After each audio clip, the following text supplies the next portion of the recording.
In this lecture, we're going to call a C++ function from QML using context properties. Before we do anything, I'd like to talk about the problem we're trying to solve here.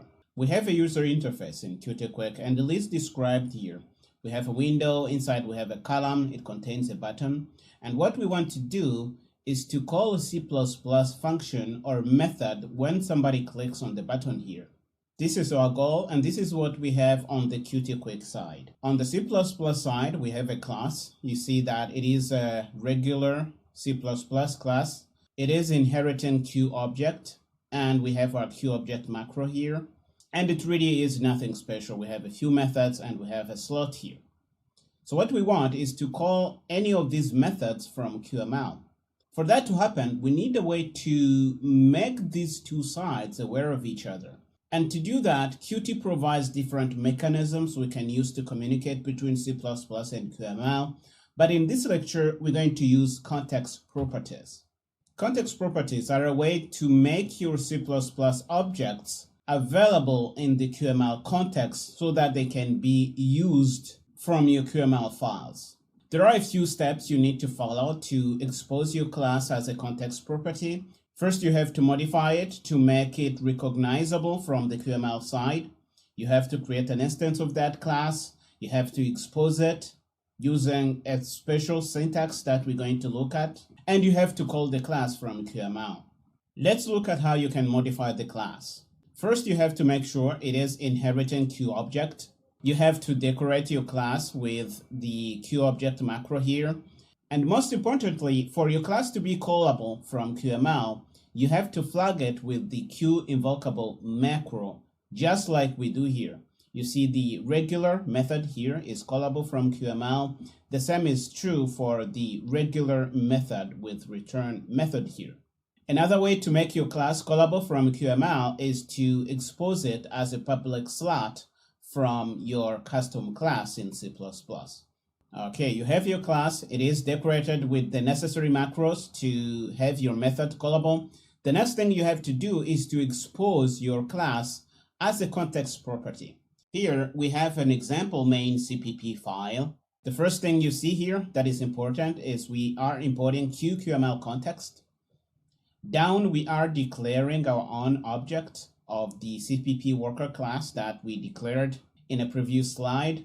And we are saying engine root context set context property here. This is how you pass your class to be recognizable from QML. The first parameter here is the name you want to use to refer to the class in QML. And the second parameter is a reference to the class instance as you see here. So when you do this, the class is going to be available in QML under the name bWorker. And bWorker here can be really anything. You can call it whatever you want. So after you do these two steps, the last step is to call your method in QML, and it really is easy. The way you do that, you use the name that we declared in the previous slide, bWorker here, and you put a dot and put the name of the method that you want to call. Okay, I know this might not make sense yet. That's why we're going to go to Qt Creator and show you all this in action. Here we are in Qt Creator. We're going to create our new project. It's an application, a Qt Quick application. We choose the empty one here. We call it Context Property Demo. Save it in a location on our drive. Hit Next. Hit Next again. Choose the latest version of Qt you have installed. We choose our kit. I'm going to choose the desktop kit. And we finish. Let's run the application to see what we have. And it is an empty window here. The first thing we want to do is to create our C++ class. We come here to the project name, right click, add a new, we choose C++ here, we choose C++ class, we give it a name, it's going to be called CPP Worker. It's going to inherit QObject, select QObject in this combo box here, and you're going to have QObject ticked on this checkbox here. Hit Next. And our class is going to be created. You see that it is inheriting QObject. We have our QObject macro, and all is fine for now. We are going to define the methods that we want to call from QML. The first one is going to be void. It's going to return nothing. It's going to be called regular method, and it's going to take nothing in. The second method is going to return a QString. We're going to call it regular method with return, because we want to play with the return value. It's going to take a string for the name and an integer for the age. This is what we want. Now we want these methods to be called from QML. We need to decorate them with the QInvocable macro, and you do it like this. We copy the macro again, put it on the second method, and we have it here. We also saw that you can make your method a slot, and it's going to be automatically callable from QML. So we're going to define a slot here. It's going to be void. It's going to say CPP slot, and it's going to take nothing in.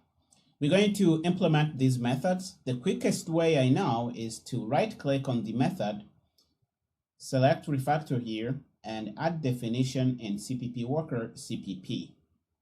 We repeat the same steps and do the same for the slot. And we're going to include QDebug in the CPP file. In the regular method, we're just going to put a debug statement to say that CPP is talking regular method called. The method with return is going to construct a string for us and return it. It's going to take the name parameter and concatenate that to the age that we turn into a string. You probably know all this.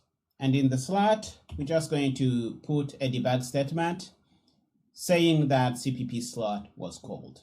Now we have our class, and when we call these methods from QML, we're going to see these debug statements.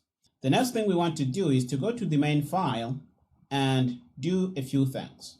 The first thing you need to do is to import or include QML context. This is your chief weapon here that is going to bring your C++ powers to QML. We also want to include our class. We're going to say CPP worker. It should be recognizable from Qt creator here. We're going to create an instance of it. We're going to call it worker. And now we need to expose it as a context property. How do you do that? You say engine root context, set context property, and you choose this method here. You see that it wants two things. It wants a string that is going to be used to call things on this object in QML. We called that bWorker. And we need to pass a reference to the object that we want to expose. We're going to say worker here. Now we have the plumbing in place. We can go to QML and do some calling on this method of CPP worker. I am going to jump over to my QML file, change the title here to say, I am going to import Qt Quick Controls, and put in a piece of code that I had prepared. It is nothing special. It is a column with two UI components, a button and rectangle. I'm going to run this so that you see what it is. Okay, you see we have a button that says call C++ method. When we click on it, we're going to call a C++ method, and we have some text that we're going to use in a moment. What we want to do is to call our regular method when a user clicks on the button here. And we can do that already. We can say bWorker. And you see that it is recognizable because we exposed it from QML using this line here. It is available as bWorker, the name we specify here. Let's go back to QML and finish this. And you see that the methods are really available. You see the CPP slot we exposed as a slot method. You see the regular method, and you see the regular method with return. We're going to call regular method. Let's run the application. Ready? We're going to click on this button, and you see that it is saying this is C++ talking regular method called, And if you go back to C++, you see that this is what we say when this method is called. Okay, just to show you that you can call the slot, we're going to call it.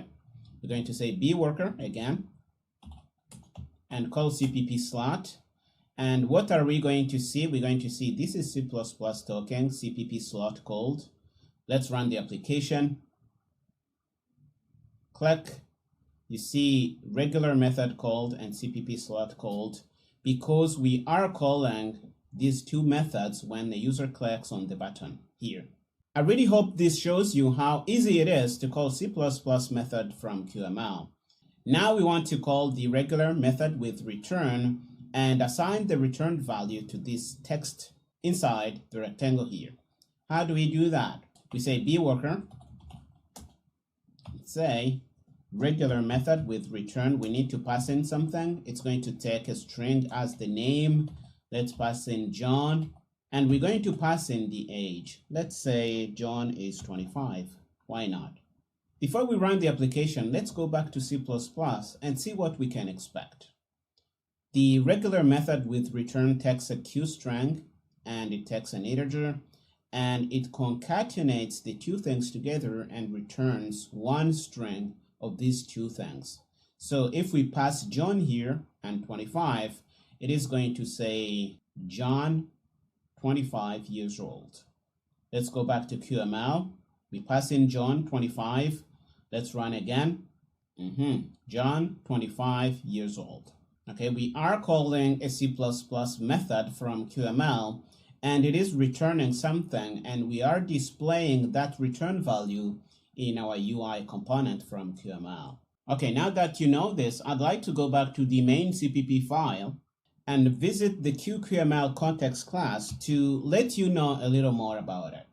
Okay, you should read more on this here if there are things you don't understand on this class. What it really does, it defines the context within a QML engine. Contexts allow data to be exposed to the QML components instantiated by the QML engine. Okay, so the data that you expose using the QML context is going to be available to any QML file that you use in your application. To prove this, I'm going to come back to my application and add a new QML file. I'm going to call it other. So I'm going to come back here to the resource file, add new. I'm going to choose Qt here. It's going to be a QML file, qtquick2. This is fine. And I'm going to call it other. Okay, we have the file here. Now I can say component on completed. When this component is loaded, I'm going to call bworker and call CPP slot. Why not? Now I am going to come back to my main QML file and create another item here. So I'm going to say other. And I don't know if you know what is going to happen. If you have some basics about QML, you will. When I run this application, this other component is going to be instantiated. And when it is loaded successfully, this signal on completed is going to be fired. And we're going to call our slot here. So if we run this application, we should see the message we see when we call this slot here. So it's going to say this is C++ token CPP slot called. Let's run the application. This proves our case. We are able to use the data that we exposed in our main function in any QML file that we have in our project here. And this is really how you call C++ method from QML in a nutshell. Okay, this is all for this lecture. In the next one, we're going to visit a QML item called connections that allows to connect signals from different components together. I'll see you in the next lecture.